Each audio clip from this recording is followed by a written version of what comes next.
because the connections have been severed and there's very little bike facilities. But Platt is an exception. It has some bike facilities, so you can see bikes here. And you can see them going around up at Ellsworth, because that's where you can cross with the bike lanes. So, is that true that they just don't use Stroud? this is like a sample size, so maybe none of your folks use Strava, but chances are it's a pretty good representation of the whole population. Yeah? I live at Lower and Textile, about there, at that little point, yeah. And there are hundreds of bicycles that during a week, they Yeah, you go can by that use that. Yeah, Because you they're can going see to Saline. Mhm. They connect with the Saline series that they've got, and then they go right into Saline. Right. Yeah, you can see that right here. Yeah. Yeah, the sort of the dark areas in this vicinity. So. That's the Ann Arbor Airport. No. No, right where the Lord is, Lower on the other side of Lower, the right side of Lower is the Ann Arbor Airport. Yeah, I think the dark pool is a little bigger than that area, though. But yeah, it's a kind of a lack of friendliness and a lack of connection. It's probably most responsible for that. So here's our meeting on Tuesday, and then we got together. We got 3 tables. Folks shared all sorts of things with us, and we asked 3 questions: what you like about the area that you want to see preserved, what you don't like about it, what you like to see changed, and what's missing, what you like to see created. And we got lots and lots of answers. Here's some of the more popular ones. A lot of people like the preserved lands. A lot of people like the environmentally sensitive areas, the watershed, this sort of thing. Access to the Saline and Ann Arbor, the rural character, the dirt roads, the access to retail areas and shopping and hospitals. There's lots of people that have lots of ideas about what they don't like. The bad driving behavior, overtaking on the right, using the center turn lane as more like a drive lane down at the intersection, the congestion, the dysfunctional intersections, the impossibility of turning left, the lack of a left turn arrow, all these sorts of things. Cut-through traffic. Some people don't like the dirt road, so there's a bit of a division. We're not getting involved with that. Our solution does not involve the dirt roads. And in fact, we kind of heard loud and clear about Textile Road about not including that in a network solution. So you'll see that we've gone out of our way to try and protect that area. And then danger to walking and cycling. The 23, when 23 was built, a lot of the old farm to market roads were cut off. And this has done a lot of damage to the local connections, which concentrates everybody onto Michigan. So people don't like that. Underutilized properties, and then ugly character of Michigan Avenue. Michigan Avenue has quite a rich history, we learned, dating way back to an Indian trail, and it's not really reflected in the current design. What's missing? Connections, sidewalks and trails, active green space, a sense of a place and arrival, gathering spaces and places, street trees. Folks like the idea of narrow roads with trees on them and tree-lined walks. So that's kind of a synopsis of what we heard people like. And this is yesterday, where we got together with different stakeholder groups and had a little bit of an open house at the end of the day. So we got some good feedback on our starter ideas. And then this is the open house.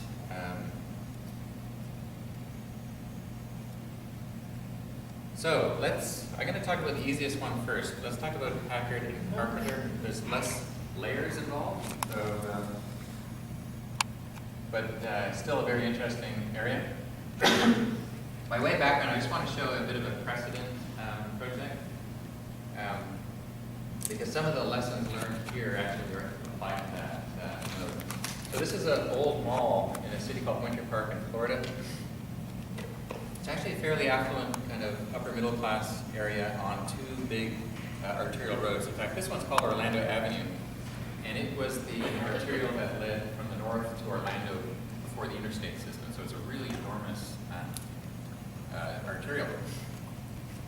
And what happened was this mall was built probably in the 50s or 60s, and then more recently, up the road, a new mall was built, which completely out-malled that mall, and all the tenants left this mall and went to the new mall, such that there was only one store open in the entire mall when it hit rock bottom. And so we got involved, and the mall owner wanted us to help him revamp the mall. And we suggested, well, why don't you just tear it down, start over? And he said, no, I've invested millions of dollars in my mall, I want to keep it. Anyway, we went back and forth a little bit, and we tore it down finally. And we put in a network of streets and a little main street. So it has the same uses that a mall has, the same stores and whatnot, some of the larger anchors kind of thing. And it has a second floor with offices and housing and lofts and so forth. And it's got a little main street, which goes out to the big arterial. And then it's got a little park in it. So you've got something similar to the stage of this when we tore it all down. You know the golf facility that you have up by Carpenter? So it's like that, except you've got golf going on. And so when you want to do something cool and create a really great place, a node, on arterials that are more car-oriented, more suburban with the kind of the suburban out parcels, it's very difficult to change the nature of the arterial itself. So what we did here is we went perpendicular to the arterial and created, when we had control of both sides of the street, we created a really great little main street.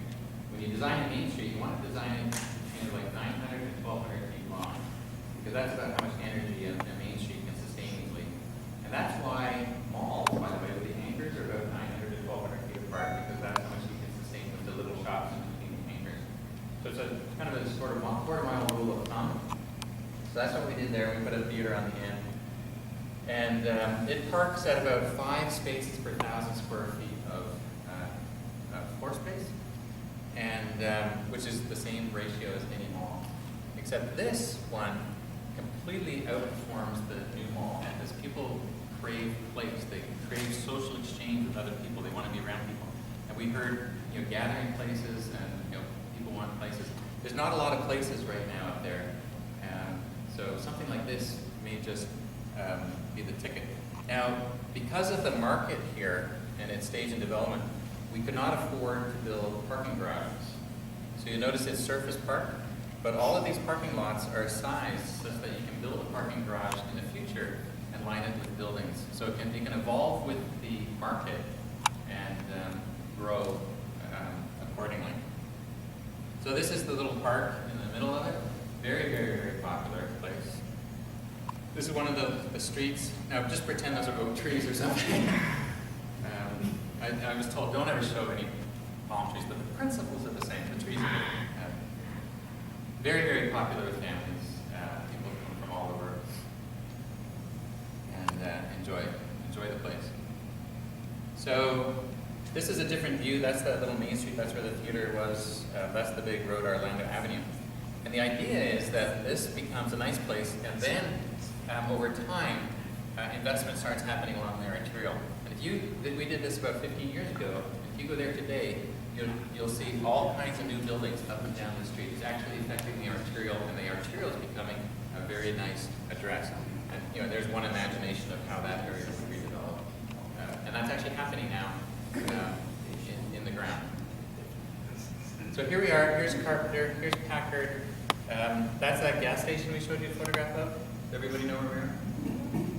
So our thought is it's going to be very difficult to change all of this. No one property owner, no one developer can do that easily. But what we could do is create a place using the golf area. So that's like a piece of trace paper stuck on top. And there's the perpendicular little main street. You want some kind of open space, and it's lined like a little main street with shops and so forth. You can have offices or houses on top if you'd like. But that gives people another housing choice, particularly elderly people or young couples, people who have kids, people who want to be close to the services and so forth so they can walk conveniently. And then you can have you have medium density housing around it. You could do the same inside, maybe intensify it a little bit. Notice it's surface park, these are parking lots. And over time, if the market's there, you could put garages and surround it. And then probably that would be a phase one, and then over time, oh, jeez. Over time, the value starts going up and down, and you'll see redevelopment of the adjacent parcels up and down the road, around the corner. But the key is to get a place, and then you start reinforcing it with adjacent development. Does that make sense? Yes, ma'am? It makes sense, but what happens to Miles Golf? They decide to sell it or what? Well, they would have to relocate to a different place, or change their business to. So we're just gonna go in there and tell them you're done and. No, it would be up to them if they wanted to change. So it's reliant on the property owner and the people who are working there to agree with the idea. But I suspect they'll be very interested in this idea. In fact, I think some people representing them are here and are very interested in this. So something like that could really invigorate this particular area, and like that dead mall turned into a very lively place that attracted people from all over the community to that area, and they don't go to the new mall anymore. That they stay local. And then and so over time, you can imagine the value from the little Main Street would spread, just like I showed you for the Winter Park example. So that would create a really nice node and a catalyst for change in that area and down that corridor. How does that alleviate the traffic issues on Carpenter? It doesn't do much for the traffic issues on Carpenter, except by providing things that the local community wants close at hand. So the big effect on traffic is it actually just shortens trips. So those social trips, those entertainment trips and so on would be, a mile or 2 miles rather than going to wherever they're going today. So that's basically it. It has a little bit of extra new network. It's got some connections and future connections which could help. So if, let's say this intersection bogs down, you could use any one of these streets to go through and avoid the busy intersection. Also, when you're in here, right now, there's very few connections anywhere here, and a lot of people have to go to that intersection. And this will give you some choices of routes, but it doesn't do a huge amount for the traffic. But it does create a really great node and shorter trips. Any other questions on this before we go? Yes, sir. I like the idea about creating a sense of place with the public space there. My concern is if we look at the golf green as a green space, now it's reduced to such a little green there. At the same time, there are many underutilized space or buildings.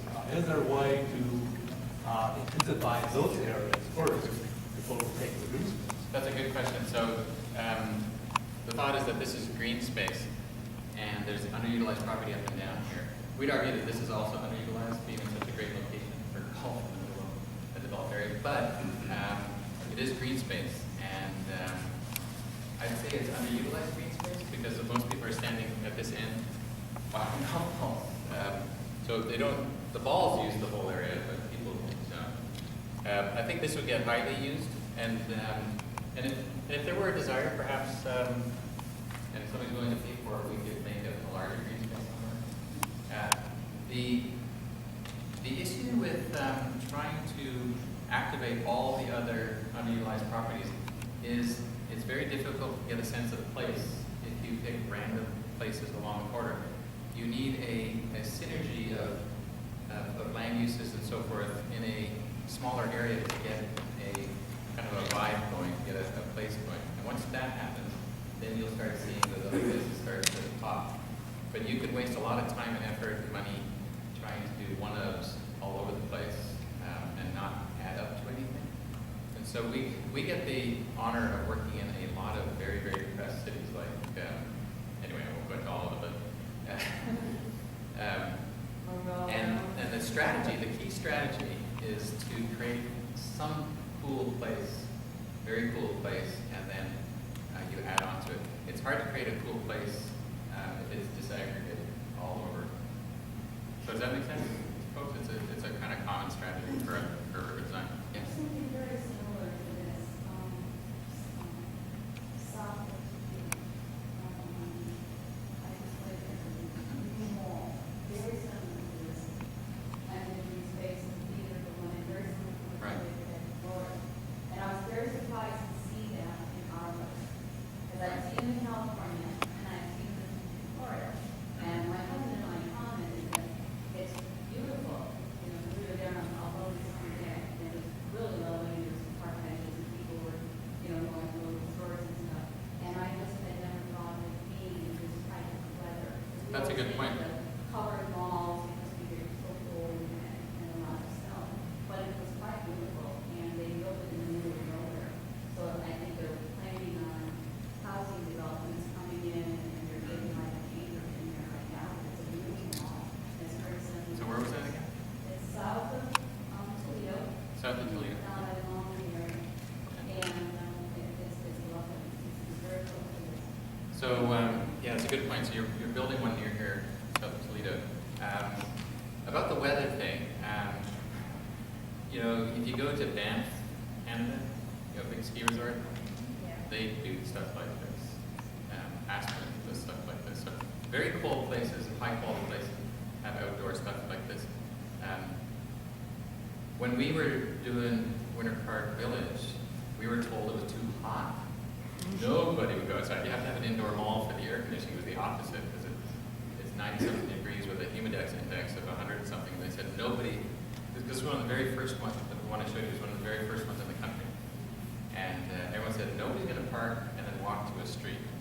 And interestingly, it's completely outperforming the air-conditioned indoor malls. Yeah, there's lots of reasons why not to do good design. You know, people blame the weather or whatever it is. But if you do it well, it'll attract a lot of people and it'll be a real place. It's hard to create that kind of same thing in a private, air-conditioned mall. You know, it's very difficult. So it's much more authentic in terms of placemaking.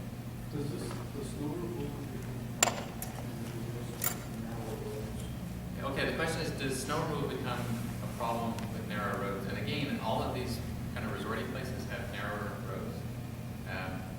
And if you want a walkable, high-value place, you actually want lots of small streets, not a few big streets. And they do pose some challenges because you don't have as much place to store the snow. So you have to remove the snowbanks more frequently. They truck it out. Yeah, you have to truck it out once in a while. But the benefits to it completely outweigh the small increment in maintenance issues. You know, it's one of those things where, you know, when you go to the airport, you know, the chairs where you sit are all bolted to the ground. And that's because the guy with the vacuum cleaner needs to get through. No wonder people don't like waiting at airports. You know, so we try not to design our seats and places for the person who's plowing the snow. We have to keep that in mind. We don't make it overly difficult. But we really want to design it because people are using it, not so much the person who's plowing the snow. Yeah. Are these predominantly designed for people in cars and walking, or their bike? Yeah, these are designed for people to come by a variety of modes. I did mention that this is the trail to the school, you know, and this is part of the township's interconnected trail system. So we tried to accommodate it through the site so you can get here on bike or walk. So one of the things that isn't emphasized here is walkability. You can still drive, but you'll notice that the access to the parking lots are off of what we call B streets. So all the servicing, all the parking and so forth come off the B streets. And what we call the A streets that are fronted with the buildings, those are the pristine walking environments. That's where you lock your bike up. That's where the stores front. So you get a really high quality walking environment. So the intent of here is to allow anybody to come by any mode. But once you're there, once we get there, the first thing you want to do is get rid of your car and then start walking around. And then other people are encouraged to walk and bike in there as well. So yeah, it's much more multimodal than sort of the more conventional car-based type development. What's the green rectangle? green space, like I showed you in the, yeah, little open space. It could be bigger, it could be smaller, it could be a plaza, it could be hardscape, it could be, you know, it's just a placeholder for a public gathering space, which is what we heard that everybody's interested in, so. So there are other things on the other side of Carpenter already. What are you suggesting on the other side of Carpenter? Yeah, so this is the grocery store, and there's all kinds of, Well, that's the Carpenter's over here. yeah, Carpenter's right here. There's a gas station right there. There's a gas station there. So we didn't touch the gas station, but what we suspect will happen is that the value of this will, and notice we lined it up with the grocery store, so you've got the grocery store access on that end. We don't know what that would be, but it should be something cool at the end of that vista, that we created another vista this way. And over time, we suspect that whoever owns this will start investing in their front, and you'll probably see out parcels and so forth. And together, they'll be more valuable than either one separately. Because having a grocery store right there is fantastic for this kind of idea. And we've introduced a new traffic signal there. We were told that the parking and stuff wasn't great. There's a new signal, and so we think that relationship makes a lot of sense, and it gives these folks an opportunity to what we call hold the street and make Carpenter a nicer street. So when we're going on Carpenter, it's not just parking lots with buildings at the back with signs on the street telling you what's back there. It's actually more of a place with an identity. So that's going to be a pretty important corner. You can see the little asterisks on top. So when the developer builds those buildings, what we would encourage them to do is do something special on the corner to announce to the arterial road that there's something cool up that way. And that's what we did in the Florida example. So you're driving down that big Orlando Avenue, and you see something cool, and people pull in there all the time because they just know that there's something nice on that street. That's a good question. Any other thoughts on this? So we move on to the more intriguing part?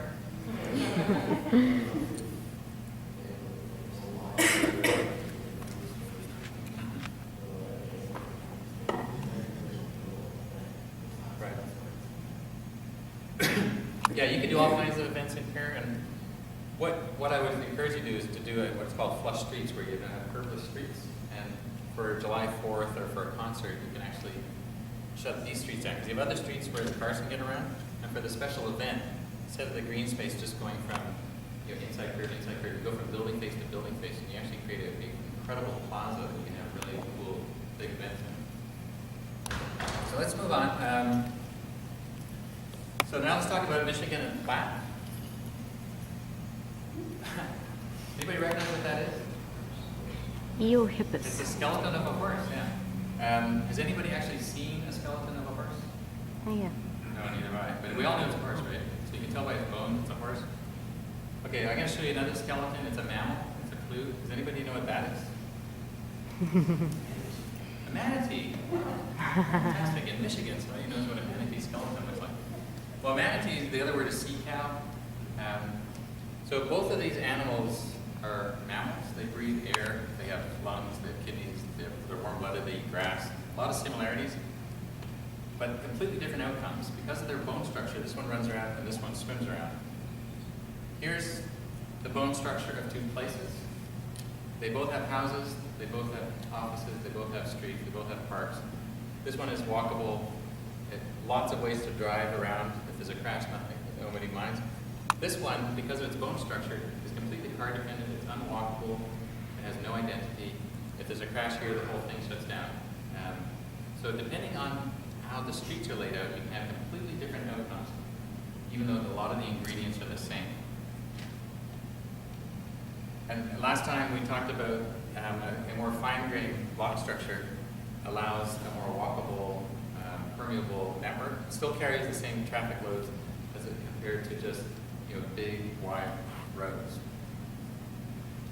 And we also reviewed last time we were together about what effect a more fine-grained block structure has on development patterns. With the big road and the big blocks, you tend to get car scale development. With a more fine-grained block structure in your nodes, you get a more walkable scale of development. And in nodes, that's what you want. You want people to be able to walk and bike and so on. you assign your trips to the network, all the trips have to use the one road. Like just about every trip around Grand State use Michigan or Platt. They give people more choices. And so they can go directly where they want to go on streets that are at a more human scale.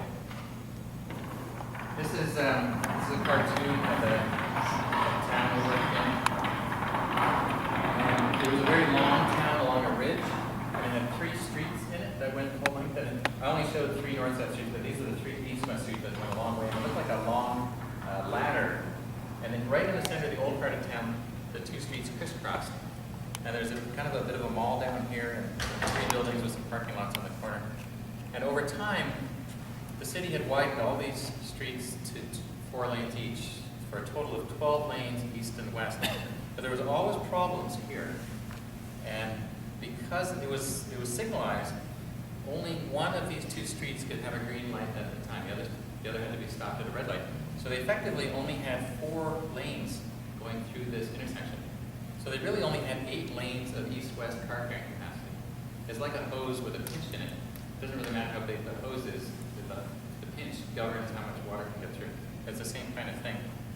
And so we were hired to arbitrate a fight between the people on that street and this street. Everyone on that street wanted this street widened, and everyone on this street wanted that street widened to either 6 or 8 lanes. And so we were impartial, so they hired us to tell them which street to destroy.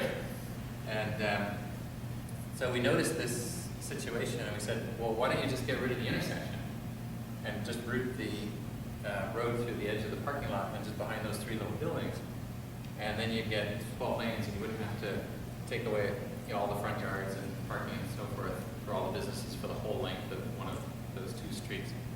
And they've been fighting about this thing for about 15 years, and in about 20 minutes, we recognized this, and you could hear the air just leave the room like, oh, okay, all right, and we can be friends, right? So it turned out that they didn't need 12 lanes, and we put the parking back on to help the businesses and help it become more walkable. And so they ended up with 10 lanes, and interestingly, we increased the effective capacity of the network from 8 to 10, 25% increase in car carrying capacity, and we narrowed 2 of the 3 streets in town. So that shows you the power of removing what we call the confluence. And these confluences, we just looked at the crisscross confluence. They come in all kinds of disguises: the shared link, the New Jersey Circle, the bypass, and the grapevine, which you see in a lot of suburban development.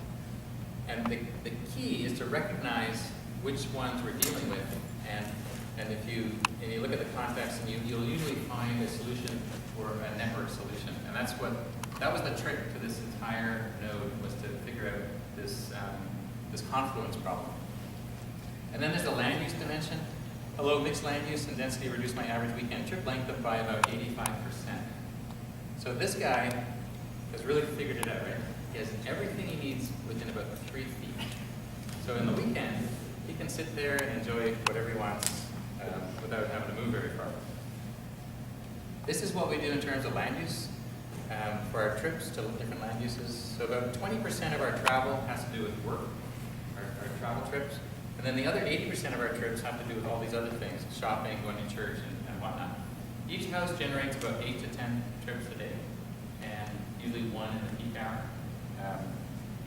And that's why we travel. So in the nodes, what we want to do is find land uses so that some of the stuff that we need to travel to is close at hand. So we don't have to have these long trips going through lots and lots of intersections, causing us to have to widen our roads prematurely. So here's the area. So we heard a whole bunch of very valuable input. There's a lot of sensitive preserve areas, kind of to the east of where we're looking. Excuse me, is that where the blue herons were buried? Somebody knows that? Blue Heron River? Yes. Okay. I know there's a big Yeah, there's a whole variety of preserved areas of eased farmlands and so on here. Someone's done a great job of preserving a ton of the land here. And then there's some key rural roads that are kind of in their more original look that add a lot of character to the area. And then, oh yeah, getting on the highways part, so the challenging left turns, we heard a lot about that.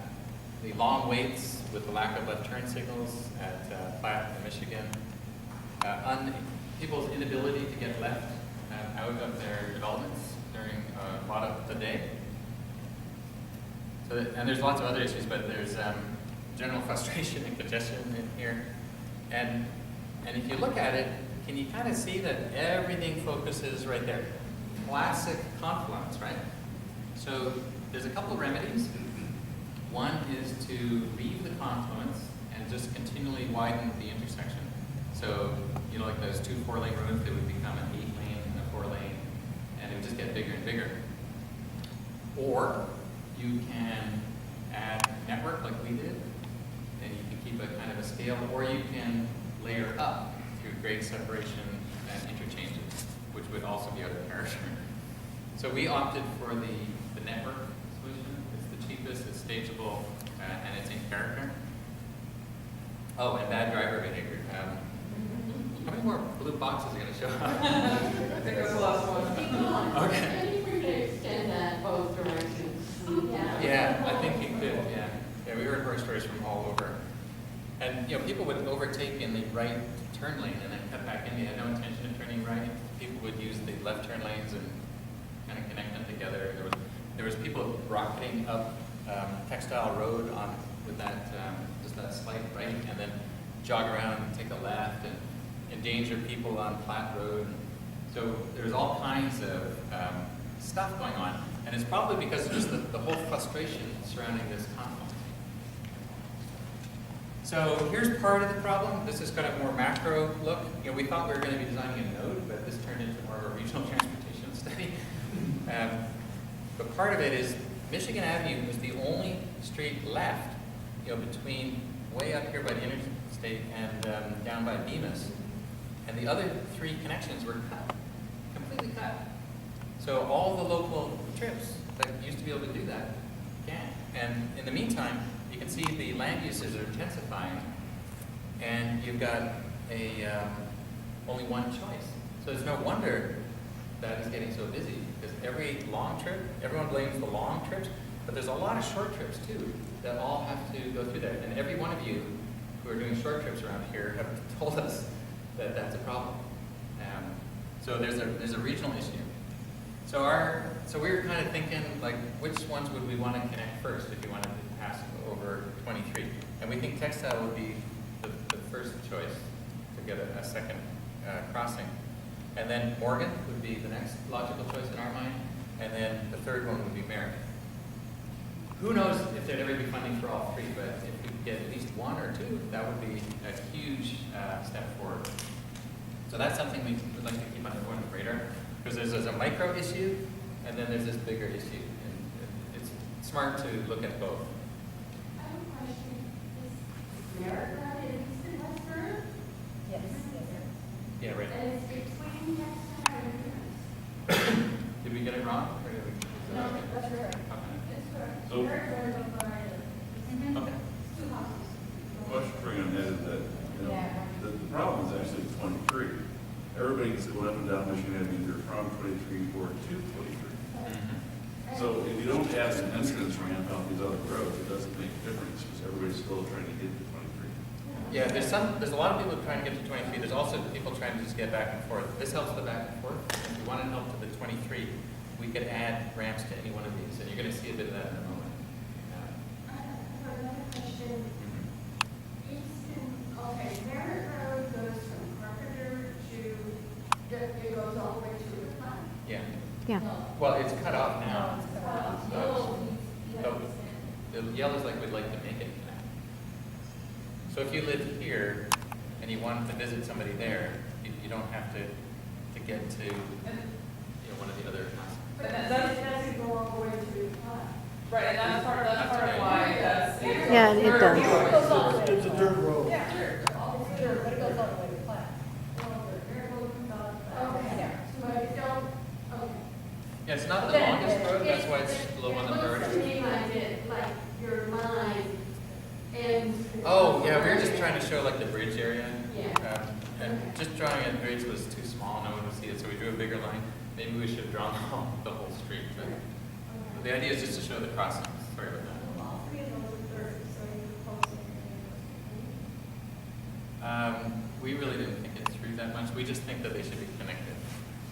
Because the dirt roads, you do get a problem of the holes and the maintenance of the roads are poor. I mean, you go down the road, you know, in the springtime and you can hold on your road right now, you're getting bumps and holes. And so, you know, it looks great, you're gonna connect it, but I would drive my car down and the conditions of the road is still dirt.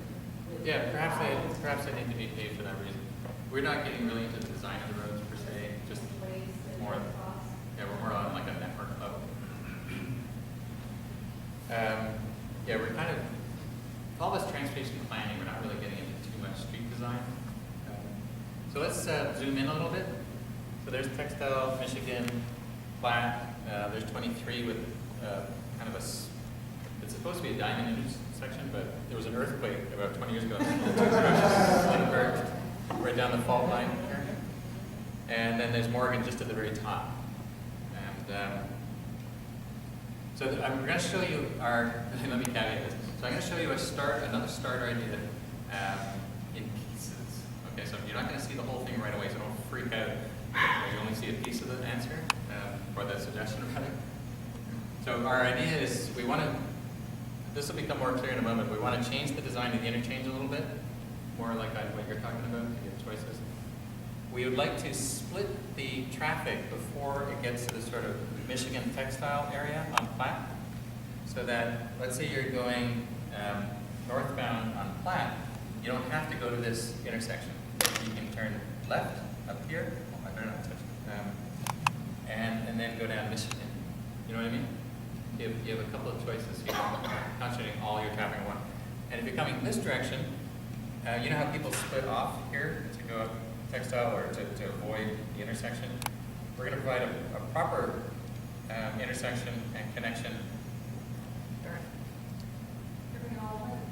to take the pressure off of textile and to provide a proper connection. And when this develops, that will actually help alleviate loads that might otherwise use the confluence. So you see the two, so we share the traffic in a couple of directions, and then of course when folks are going the other way, they can do the opposite. And Then you get to turn left on Michigan Avenue again. yeah, there'll be a signal there. I'm going to show you the traffic control in a minute. And I just want to caveat this with a little bit more information. The lighter areas are developments that are pretty close to getting finally approved. So a lot of these things are almost as good as built, and because of that, we have very, very limited options on our network. So this is about the time and history of this area that you have a chance to build more network. And if you postpone network for another few years, it'll only take a couple of more developments to come in, and you'll be completely shackled to your existing network. And then your choices are a big wide intersection or a grade separated intersection. So now's your chance. You have something? Oh. No, they're not built. Well, I'm gonna show you that in a second. Yeah. So our connector between Michigan and Platt, that goes that line right here. So that pretty much goes up to my backyard. Do your plans get into the detail of like mitigating? Yeah, we'd have to, in fact, your neighborhood and this neighborhood are gonna have to get a high attention to a buffer on those times. But we'll talk a little bit about scale in a moment. Because you also have a street on the other side and on this side, just so you can kind of appreciate what that means, that line. And then what we'd like to do is, now textile used to run through, but it got split when Michigan was wide probably or something. I imagine these connected at some point in some way, I'm guessing. So we'd like to create that connection. And notice now, you can get off 23 here, and you get on here, but it allows you to go back and forth between the two, which is really important because now you can use the full interchange from either road, which gives you choices. So it makes both of these viable ways to 23. So instead of one connection to 23, now you have effectively two connections. And if you get the other two, you've got more. So is that our exit ramp off Textile? That's an entrance ramp, and that's the exit ramp. And that's the exit ramp, and that's the entrance ramp, and these are just streets to connect the two. Like frontage roads kind of thing that you might have seen in different places. And then as these developments happen, we would just simply connect them together. That's what that shows. And then we will, the idea is to bend textile. And now notice how the confluence is now removed. Okay, that's good enough. So now you're starting to see a kind of mature framework of streets that gets rid of the confluence.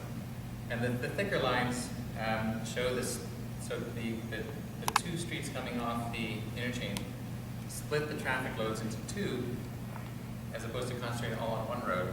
And then you see the smaller streets in between providing access to land. So down here, you've got kind of half the traffic, and here you've got, it's probably 3/4 because it's probably busier. You've got probably a quarter here. You would have to insulate the backs of the homes face those streets. You have to insulate the backs of those homes with a buffer of some sort. And then, so when you step back from this for a minute, with the developments that are going to happen, this is all ready for development. We can actually make a parallel route from this building right here, some Platt past this building, and just it's for local trips, so that you don't have to go out onto Platt or Michigan, so you can get back and forth easily. If there's a crash, accident, whatever, you have redundancy. And similarly, by connecting the streets together, we have another route. And locals will use these. Other people won't use them because they're not convenient for other people. But if you live in these areas, you have that option if you want. So it gives you what we call redundancy, so you're not concentrating all your trips in one direction. And in the other direction, so then east-west, you got a new opportunity on textile, and also on Morgan. And Morgan offers a lot of benefits. It goes places and across the highway. So with that network, you have, before we have one intersection doing everything, now you've got, I don't know how many, lots and lots. So lots of places to turn left, spreads the loads, 2-lane scale, and for those people who told us over and over again about how important textile is, you can see that it's been protected from becoming a major through route. What's the yellow boxes? Oh, those are the traffic signals. Good question. So what we're thinking of is a traffic signal here. So let's say you're coming up here and you want to go down Michigan, you can actually go back and forth. Here's a signal, here's a signal, here's a signal. Notice there's no signals in interior, and those are purposely done like that. We put the traffic control where we put it so that the loads go there. So the other place would be controlled with stop signs, so they'd be much more lower volume, lower speed, more access-oriented streets. And so what we did is, in the node, we wanted a little town green, so we thought we would put it right here. And the services, we don't see a huge market for all kinds of retailing and everything, but the sort of local things that you could expect in a node would just go around that little green. And maybe an office might want to pop up down here by the Township building, maybe, I don't know. But most of this would be housing. It would be just probably more housing around here. But it's at a scale that's a little more human scale as opposed to what was shaping up to be a really large intersection.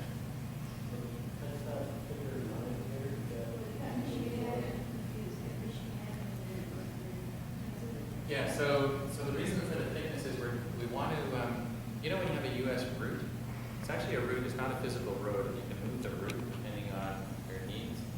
And so what we need to mark a US route for wayfinding purposes, even though nobody follows us anymore, they follow their iPhones and their GPSs.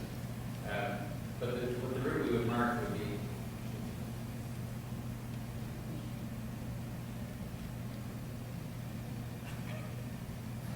behind my back.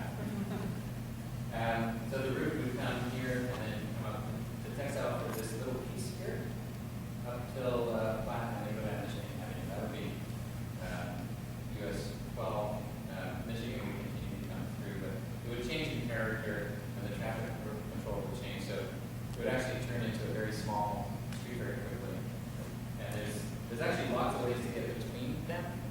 like that ladder I showed you in that other place. And it undoes the confluence, which is the key for, you know, the future of that rather constrained node.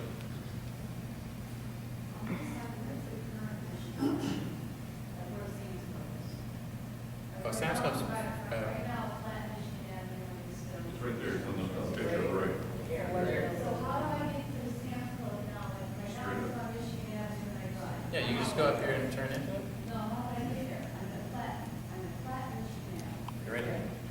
You can go a number of ways. You can go up here, go up here, So I'm here, going- here, any way you want. No, I can't. I mean, I can't drive in the street anymore. Yeah, you can. Goes right like that. Oh, yeah, we took this diagonal out because that was the whole reason for the confluence. So now I gotta go that way and then up. Oh, so you take that piece out, that, Yeah. Yeah, that one diagonal piece would be removed. why would you do that? That doesn't make any sense at all. Well, that's the whole reason why I went through the whole confluence. The diagonal thing is actually what brings, it actually creates the problems in this area. And it removes that ability to do what we call parallel network. You And already created a parallel number by going down Pittsfield, so if you're gonna go south at 23, if you take that textile to the right, that's what people would do, go south at 23. Yep. If they're gonna go north on 23, they go straight, and then catch 23 at the same Yeah. spot. you can still go up the north. You gotta go over, you know, to get the sand. Yeah, you would hardly notice the difference, and in fact, it's shorter to get to the highway. You'd still have to go around, but you're almost indifferent if you're in a car. So you really think that people will be able to cross Michigan Avenue now without a traffic light, without getting killed? No, there's a traffic light here. No, you've got all those other little roads now. That's These the- ones? No. On here? That's the traffic light that's on next to the road. Yeah, what we're trying to do is, 1, 2, 3, 4, 4 on it, with no traffic lights at all. So you're at Michigan Avenue trying to. yeah, we're trying to de-emphasize this route for through traffic or local traffic. But it's still a pretty. And by the way, if there's a missing traffic light, what we're really trying to do is protect the inside of the node. And if we're missing a traffic signal here, I think we could put one in. We don't actually have a model of all the traffic volumes to test it, but we put in the key ones, which we think are important. And if there were a need for one, yeah, we would put it in. So is that a 4-lane road, what is that on textile, what's it? We're trying to keep everything to a 2 or 3 lane road. So we're hoping to be 3 and the rest of it 2. And if you add it up, you get a 4 or 5 lane road. The other thing too is, so here's another concept for you. If you have 2 roads parallel, two lane roads parallel with turn lanes, and you compare it to one 4-lane road without turn lanes, the 2 lane roads will carry much more traffic than the one 4-lane road. And the reason is the intersections. The intersections of 4-lane roads require a different signal timing, longer clearance phases, and there's a different, what we call lane utilization on 4-lane roads. So when you go from a 2-lane road and widen it to 4, you don't need double your car carrying capacity. Everyone thinks that, hey, yeah, we have a 2-lane road, we make it 4 lanes, we double. It's actually about 60, 65% more, but it's not double. If you find 2 lane roads, you actually get double. So if you're going to widen something, if you want more bang for your buck in terms of car carrying capacity, go for 2 streets instead of one big street, because you'll carry more. And more importantly in here, if you want to turn left, if you only have one big road, you have one intersection where you turn left at, and everyone has to take turns and wait. If you have 2 roads, you have 2 places to turn left. And if it's intersecting 2 roads, now you have 4 places to turn left.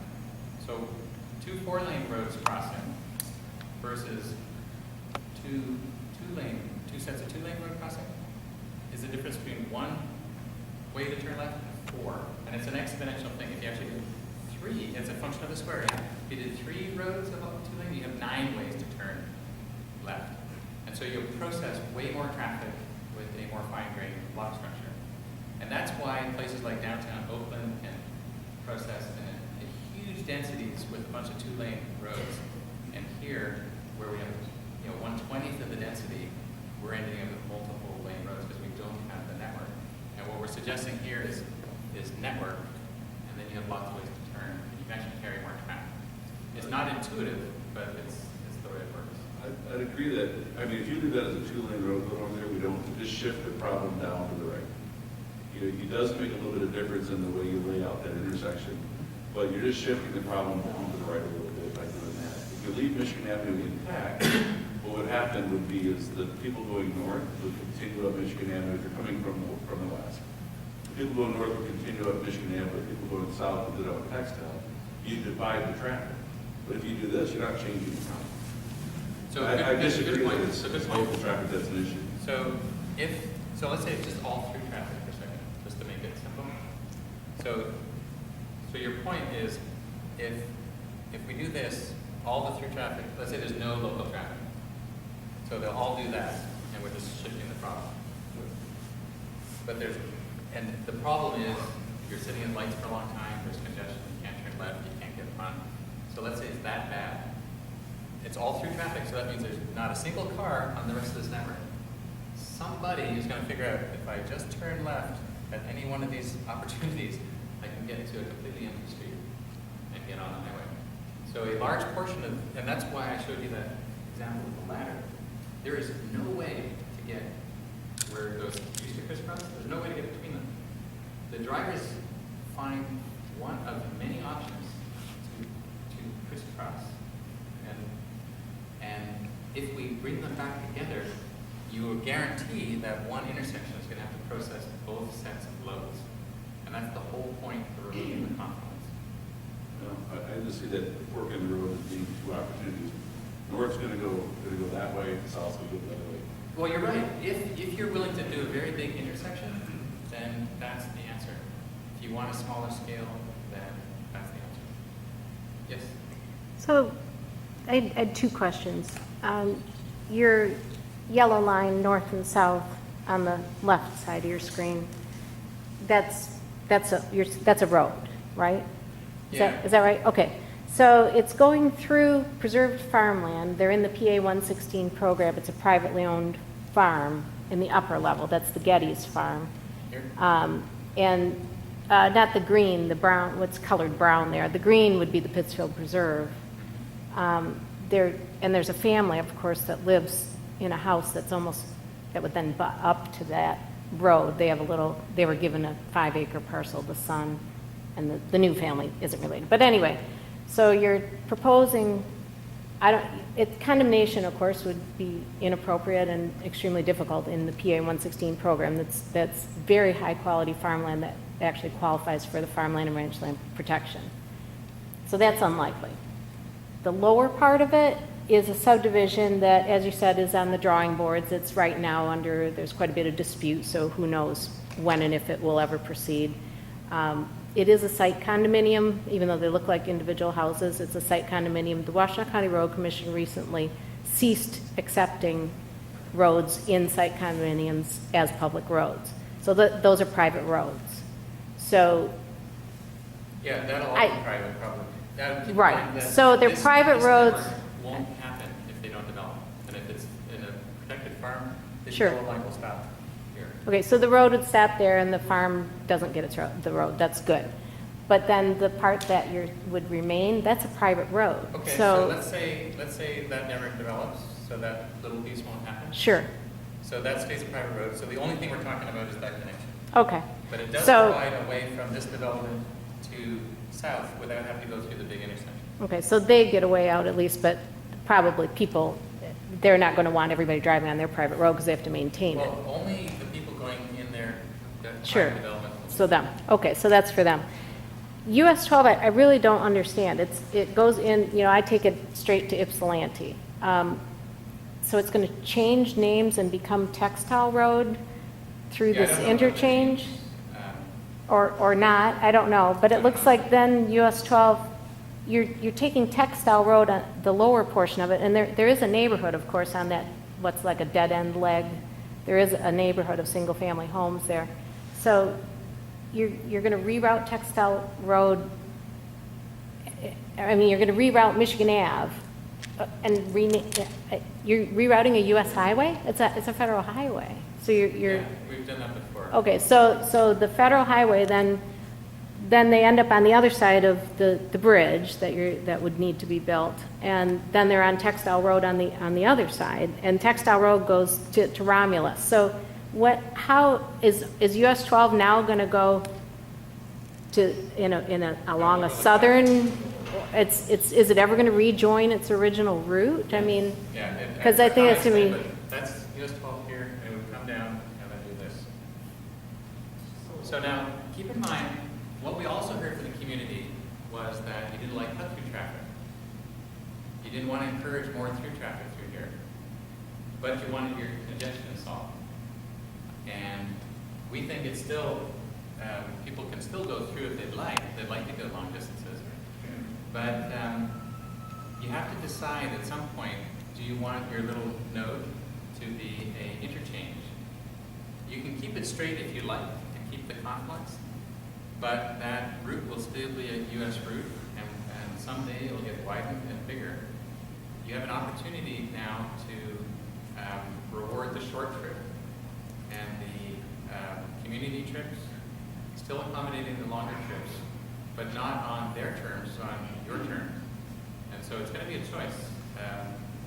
You can go back to thinking that this should be totally about the through trip, but you're going to get more and more through trips if you keep doing that. But- If you want to reduce some of your congestion and still accommodate the through trips and accommodate your own development more holistically and a little more at your scale, you might want to do something like this. Now, this isn't the only way to do this. This is something we came up with today. The ink is literally drying on the page over there. But what we're showing you is an approach and a concept that can actually solve a lot of your issues in keeping with all of the goals and objectives that you told us that were important, from protecting Textile Road to discouraging through traffic and reducing congestion and making it walkable and crossable and so on.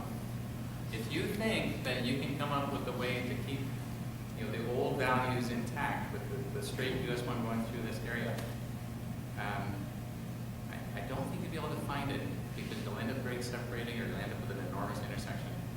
You can try it, but I don't think you'll be successful.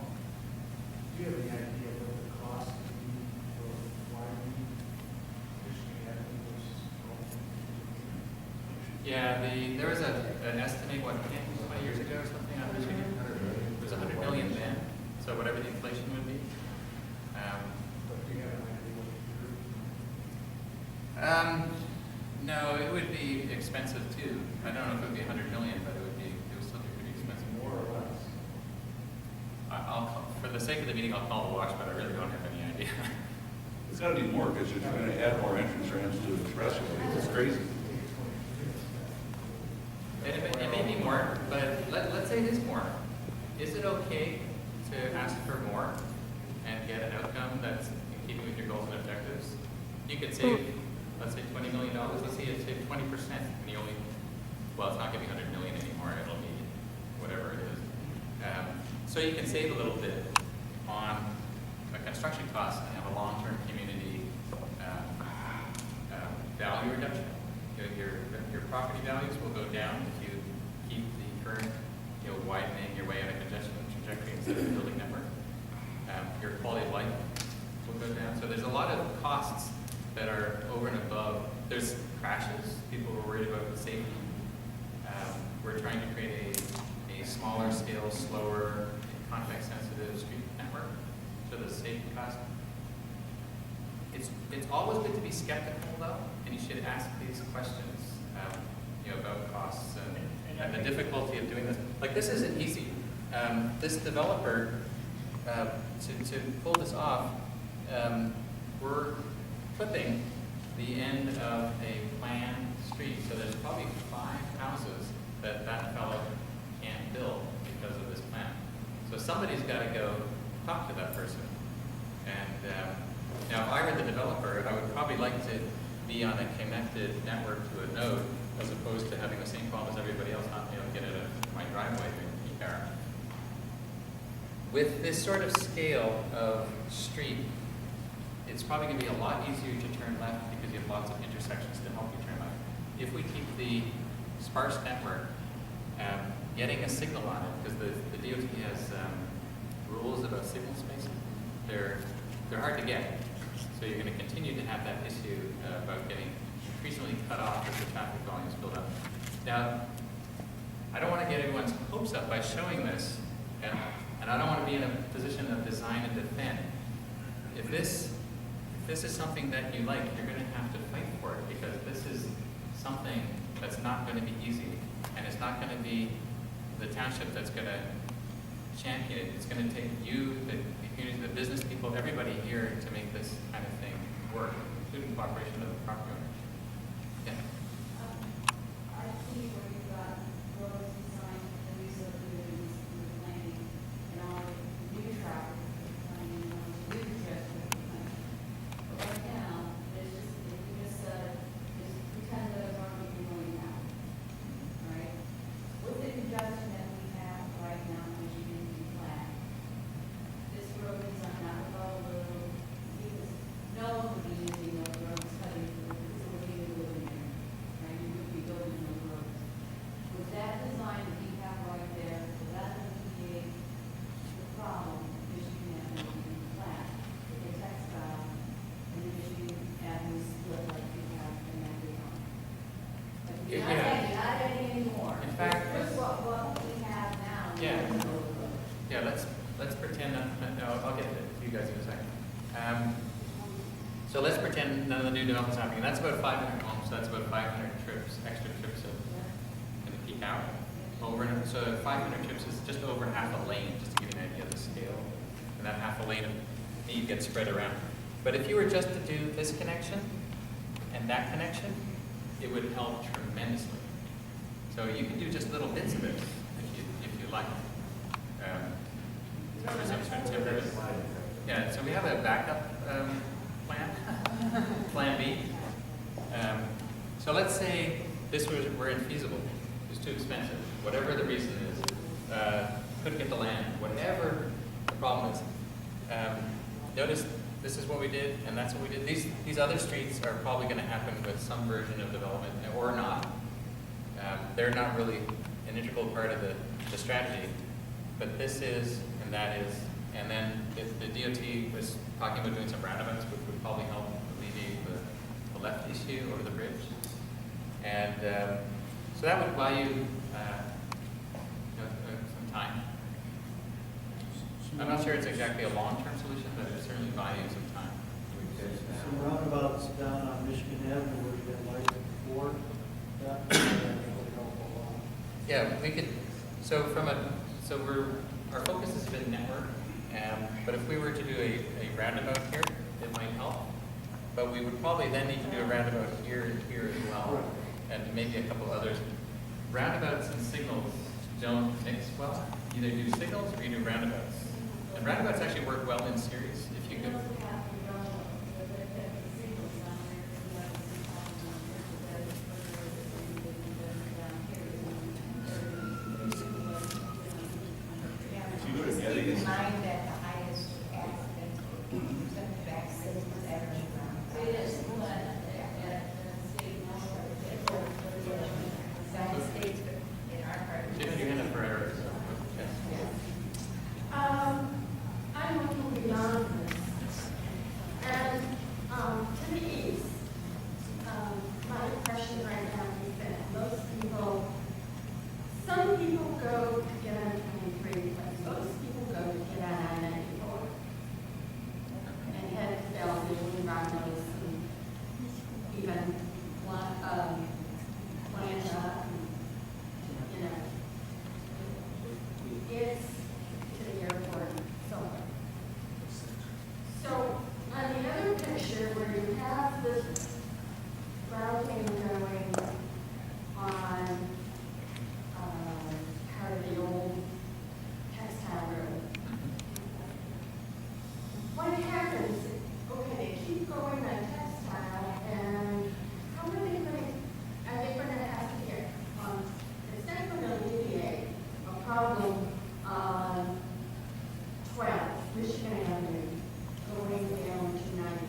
So I think the folks that would use Textile would probably have a destination there.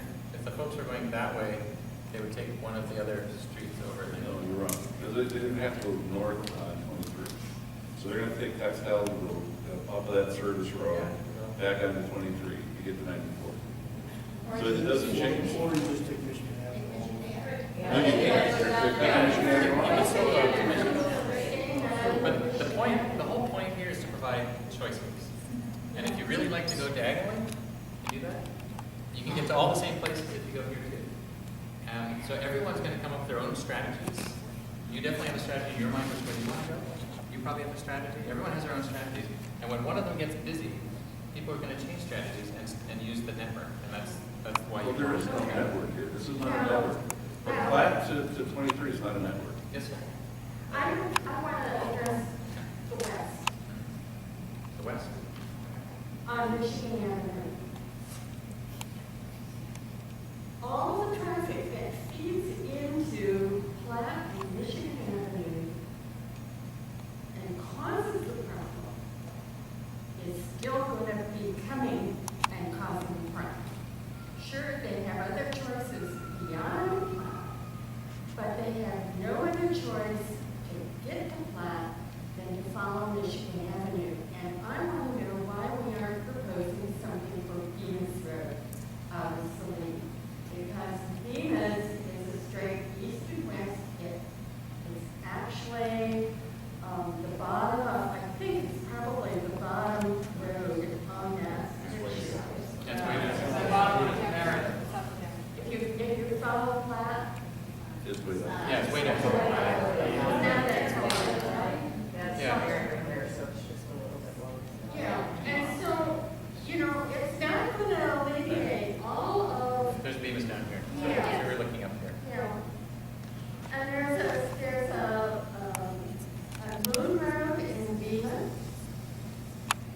Could be a feeder into Bemis and take it to 23 and move all that traffic off the place.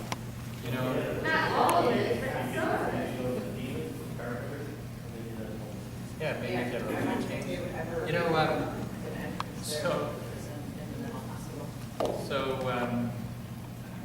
we were hired to look at Toyota a, people would use Venus. we were hired to look They already at have a, that. so we were hired to look at a nose and it turned into a regional traffic I study. mean, it is a regional problem. I agree. But Let me ask you a question.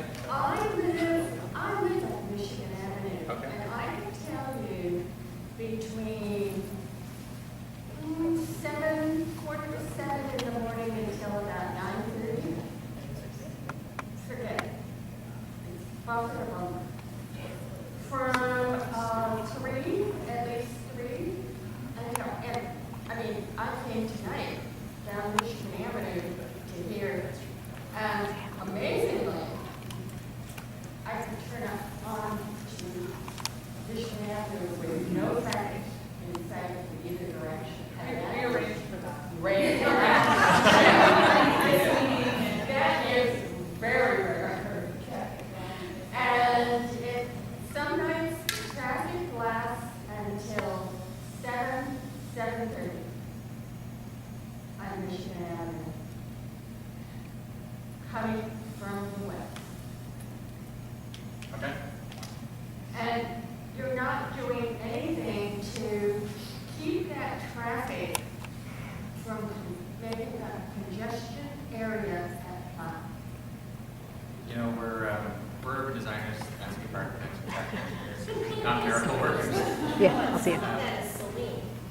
So, That's where they're coming from. They're coming from Saline and even beyond Clinton. But that's not Pittsfield Township. and our scope, by the way, was to look at a node right here. And this is what we call scope creep. And, the scope gets bigger and bigger. And we had to look at this regional scale, but we, I think we got here 48 hours ago. And so we think we have an answer for this, and it can have lots of variations. And you should bat it around and test it. fact, somebody might want to run a little traffic model to actually see how many cars deviate and whatever. I have been told there's 10,000 cars a day go by my house.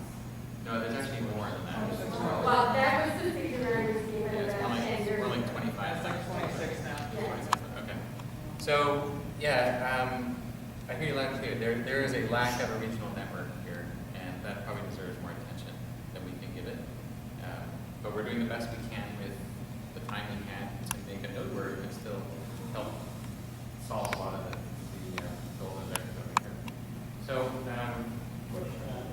On a private road, like, there, can these developers, they say, you aren't going to use my roads, it's private, because we don't want traffic. so the question is, can a developer make his road gated? And the answer is yes, as long as you agree with it, if you're in these walls and stuff. So this is a good question, because it's if you're a developer acting rationally in your own self-interest, you will make your development as valuable as you can and externalize as many issues as you can onto the public system. And so it's in their interest not to have anybody else use their streets and not to connect them. Now, if every developer were to do that, like a lot of them have already, and you fill up all the available parcels, you're going to be in a real pickle, because all you have left is your old farm to market roads that were never designed to handle the kinds of loads that are coming. So when you have that sort of self-interest and rational thought at an individual level, when you add it up and it adds up to a bad outcome, if you allow it, that's called bad public policy. So you put in policy to protect the whole, the community, from individual developers being rational in their own self-interest all the time. So there is a public benefit to connecting these streets. And interestingly, when you add them all up, it actually helps the developers too. They'd all like to be able to do what they want and then have everyone else connect their network. There's a public policy issue here that you should get these connections made. And we're not proposing any connections on existing subdivisions. The ones that we're connecting are on the proposed ones. When people live on a cul-de-sac, and the people on the other cul-de-sac, and you can see the cul-de-sac but they don't connect, it would be very tempting for us to just to say, connect them. But it's actually harder to do that than move a US route designation. So we're not proposing any of those. Isn't that what you do right there on the right-hand side, that upper right-hand phase 3, whatever that is on the right-hand side? How many units are in there? I don't know, but That's a pretty good size, you're you're not listening. How many units are in In there? here? I don't remember, but there's about 500 in all three. So maybe, let's say it's 220 or 240. But you're gonna get all 220, you said 8 trips per day. So, what, 1,700 Let's work on it. cars? Let's say 1 hour in the peak hour. So say 250 trips in the busiest hour. Okay, the busiest hour, let's say 250. You're gonna have them all come down through the other property that's already developed, and you're gonna connect those roads to get to Michigan Avenue.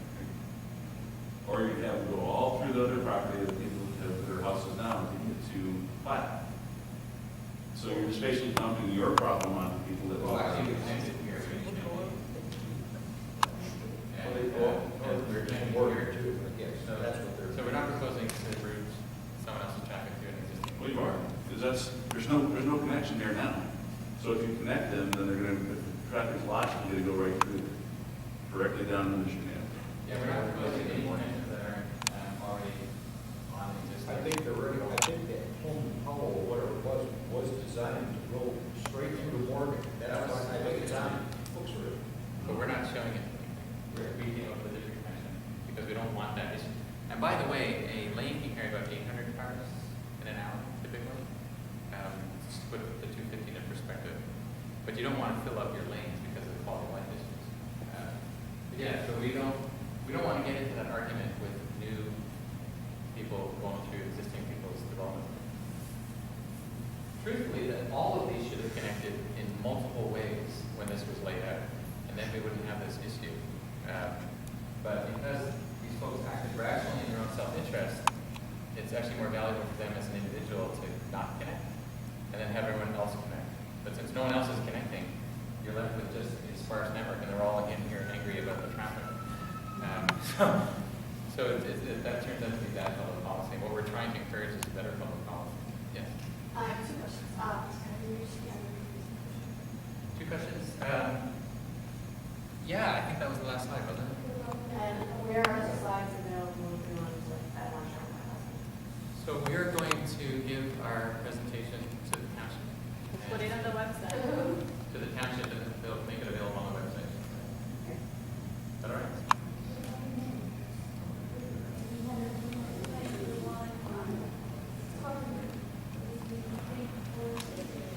Okay, so let's talk about the node.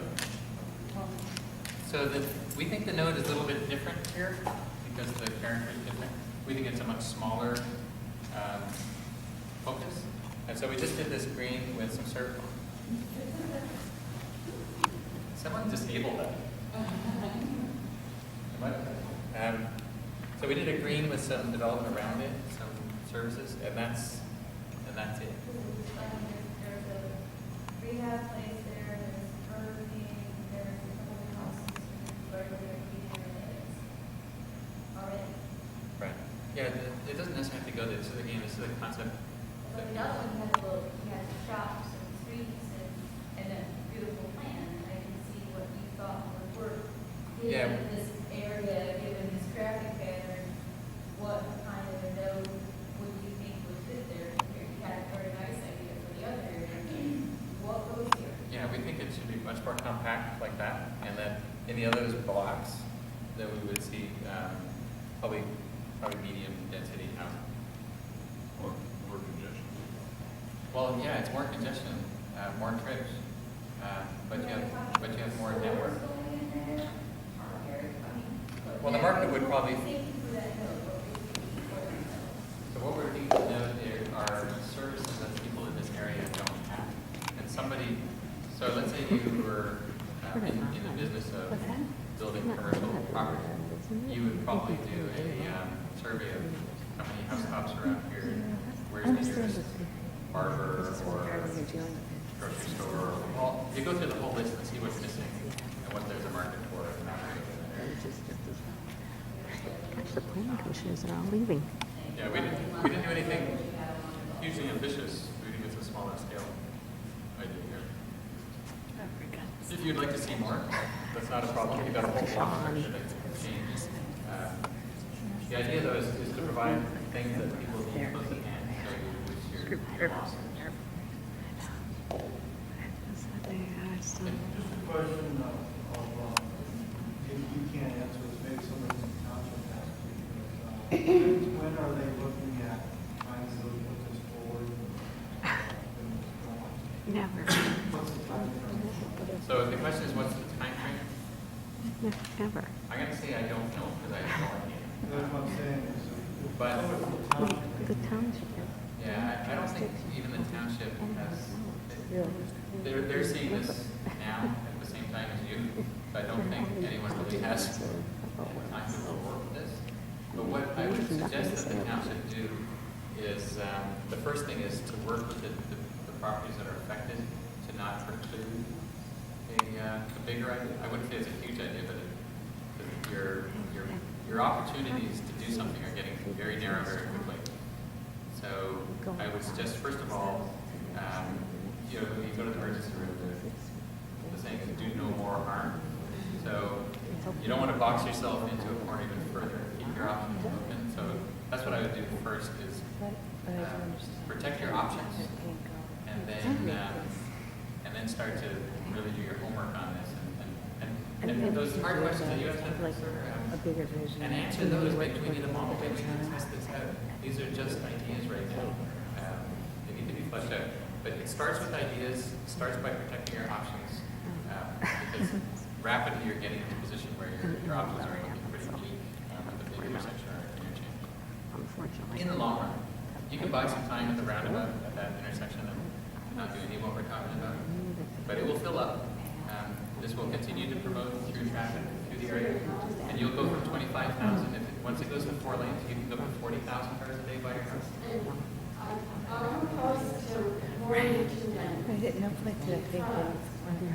More than And, I mean, we don't mind that's that. the traffic. Well, it's just how they're doing it. And a good example of that is the 6-lane intersection at Michigan Avenue and State Road.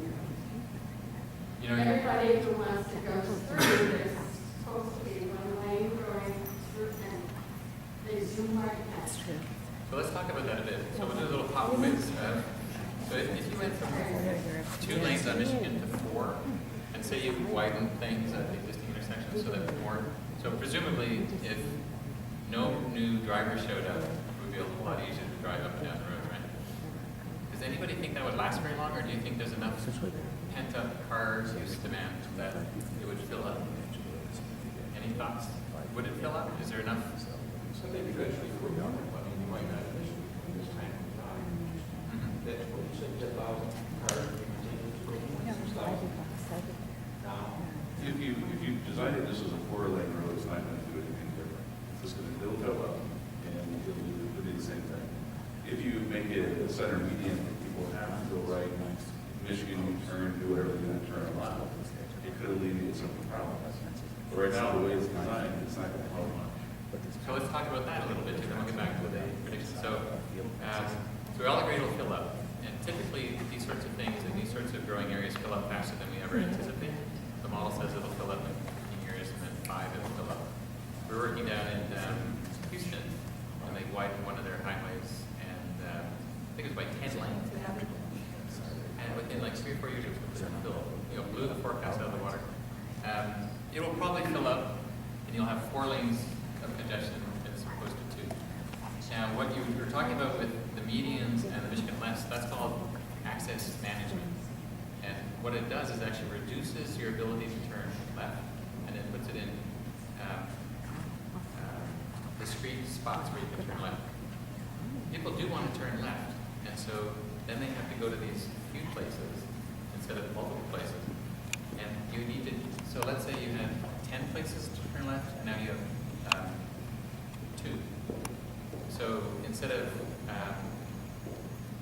10 gaps this big, you need 2 very large gaps. You have to generate big, large gaps for these cars to go through.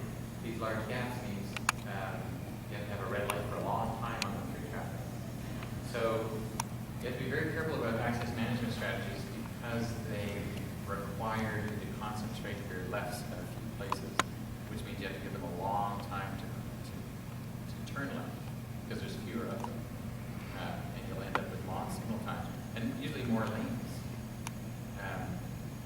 What you're doing now is turning left on red, and this means you don't connect, because you set it a light twice, you can't get out and turn left. So I think they close their eyes and do the accelerator and Right. drive. Yeah, you're getting some very bad behavior. Because they're frustrated, they just can't turn left because they don't have a left turn signal up here in Platt and Michigan Ave. It's only one way. This one east and west, it's not south. So I mean, it's not like there's any place else to go. I mean, you look, there's nowhere else, so this is. Oh, yeah, you're stuck. You're stuck, and you can't turn left, and you can't turn right. Oops. Yeah.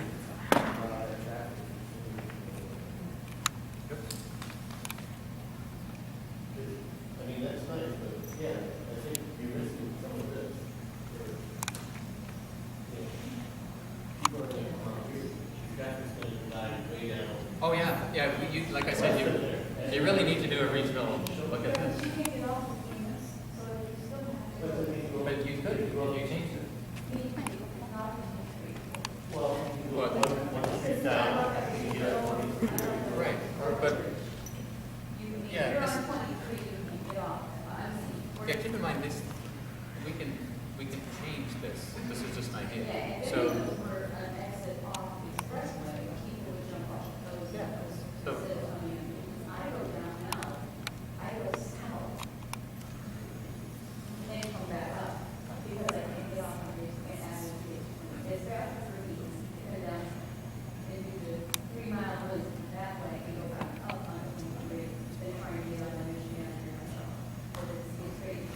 So, in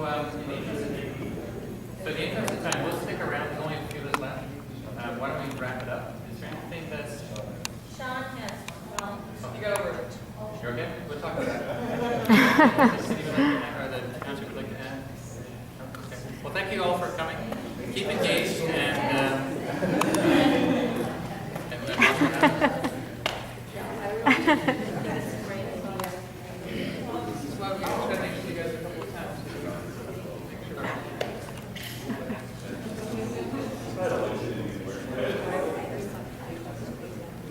just don't touch the screen.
Did Michelle leave?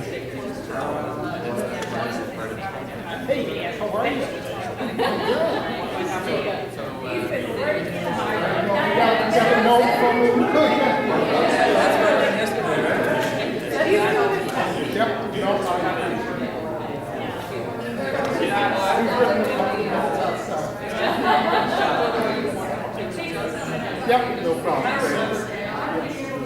Well, good. Okay, I just want to make sure. Yeah, here, one's public, you'll be in public. Unless we decide. Let me take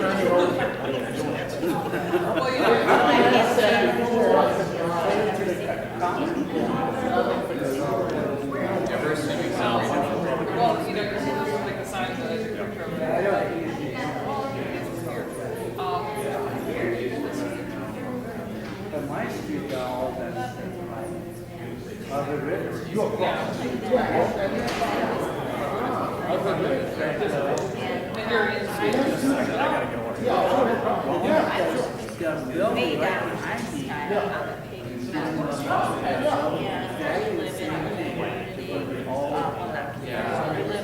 not an issue.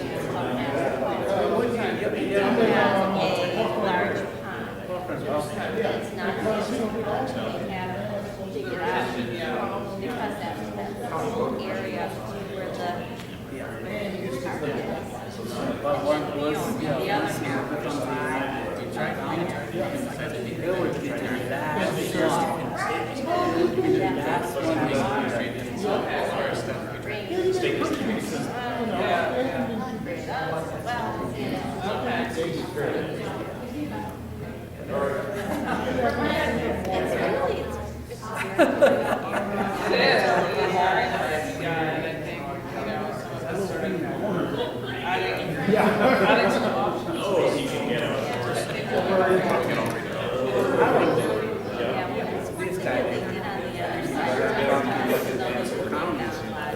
find out what I can do to decide why. Well, that curve helps. You don't have to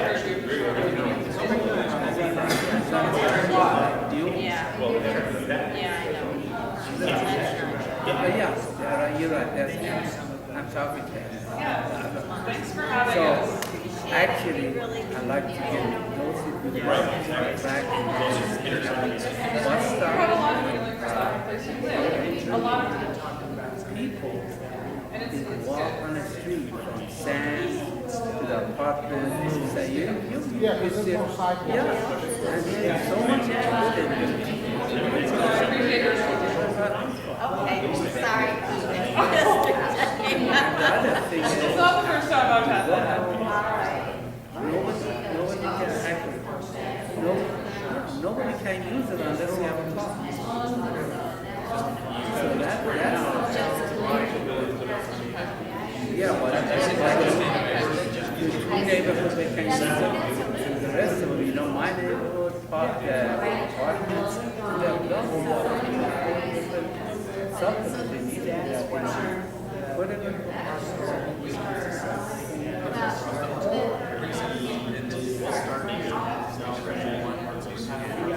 Oh, okay, we did go past there then.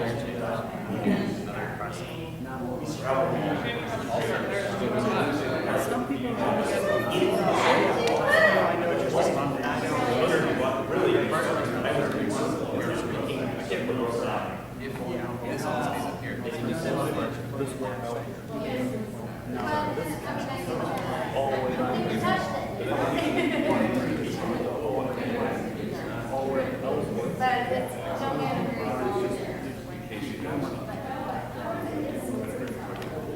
But there needs to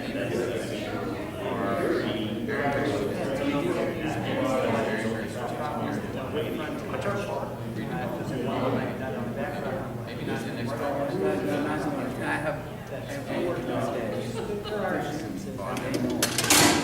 Working for 94. What? We went around and we drove and found the cemetery. We went to further that way. We did because we couldn't figure out where we